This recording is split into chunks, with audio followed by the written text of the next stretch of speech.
Ok, donc dans le cadre du GNU Elcon, voilà le deuxième interview, celui de Armand Passy. Donc dans un premier temps, qui est Armand Passy? Ben, je suis consultant en informatique, ou plutôt consultant en gestion d'entreprise, parce que je m'occupe plus que des aspects informatiques. Et je suis, disons, le director de Blue Rose Projects, qui est un cabinet d'expertise spécialisé principalement dans la gestion hospitalière. Ok, donc qu'est-ce qui vous a amené au projet GNU Health? J'ai environ plus de 15 ans d'expérience à l'OMS. Donc je suis dans le domaine de la santé depuis plusieurs années. Et à ce niveau-là, j'ai déjà dirigé plusieurs projets de santé. Et lorsque j'ai quitté l'OMS pour pouvoir donc commencer une nouvelle vie, c'était bien naturel que je continue ce que je sais bien faire, c'est-à-dire faire l'informatique sanitaire. Et j'ai regardé les systèmes de gestion hospitalière qu'il y avait sur le marché, les systèmes open source pour des raisons de coût. Et après avoir fait une étude comparative, j'ai trouvé que GNU Health était non seulement le meilleur système, mais aussi disposait de la meilleure communauté. Parce que ces aspects-là sont aussi importants. Donc vous êtes un des contributeurs, enfin des personnes qui a déployé le plus grand projet GNU Health en Afrique, au Cameroun. Expliquez-moi, nous, le contexte du projet. Oui, le dernier projet au Cameroun, j'ai déployé déjà, je suis à mon deuxième projet. Le dernier projet, c'est quand même le plus grand.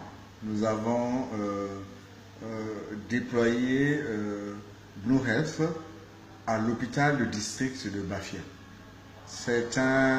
Bafia est une ville du Cameroun située à 120 km de la capitale Yaoundé.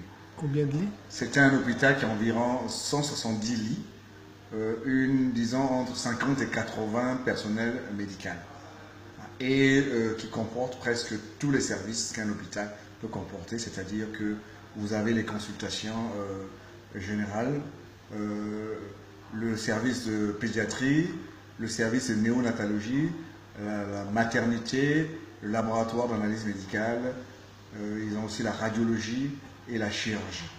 Et il y a aussi une autre unité qui s'occupe des malades du sida. Qui a financé le projet et combien de temps a duré le déploiement? Le projet a été financé par l'Organisation mondiale de la santé, donc l'OMS. Le déploiement a duré en total 2 mois, mais ma présence, il y a eu 1 mois de préparation, hein, la mise en place, l'achat des matériels, la mise en place du serveur, une étude que j'ai faite, disons, à distance. Et moi-même, mon intervention personnelle, ça a duré environ 1 mois. Donc, si on peut, en tout, on a fait à peu près 2 mois de projet. Et nous avons mis donc le système au niveau des finances, de la caisse.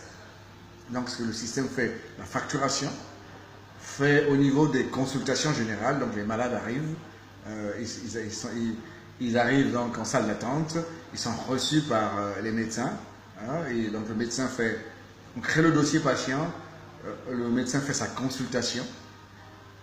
Le système est aussi mis en place au service de maternité, là où il y a les enfants, parce que l'un des objectifs de l'OMS était vraiment améliorer la santé maternelle et infantile.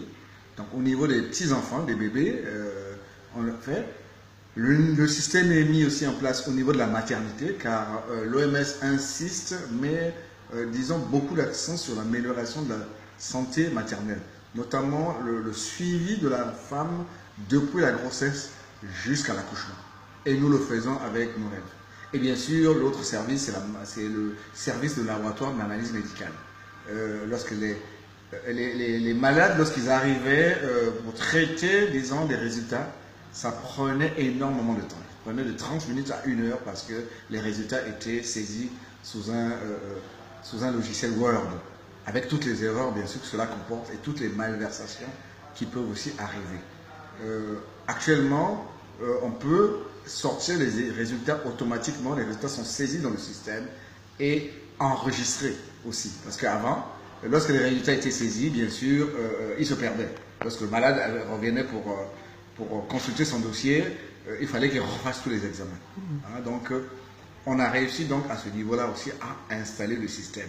Et actuellement, nous sommes en train de travailler avec le personnel là-bas pour sortir le rapport mensuel, c'est-à-dire tous les indicateurs dont le ministère de la Santé a besoin pour qu'ils soient directement insérés dans le système d'information sanitaire nationale. Donc ce projet, c'est un projet pilote. Donc en conclusion, c'est quoi les perspectives d'avenir de GNU Health en Afrique, d'après vous? GNU Health, les perspectives sont très grandes parce que, à part peut-être au Maroc et en Afrique du Nord, où, disons, le système de santé est peut-être doté d'outils, comment dire, d'aide à, comment dire, de dossiers de la gestion électronique des patients, ça n'existe nulle part en Afrique.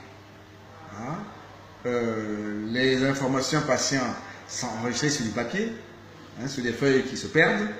Donc lorsque le patient revient, le médecin n'a aucune information, n'a pas de traçabilité sur l'évolution de la santé d'un patient. Donc le médecin est incapable réellement de faire une prise en charge digne de cela.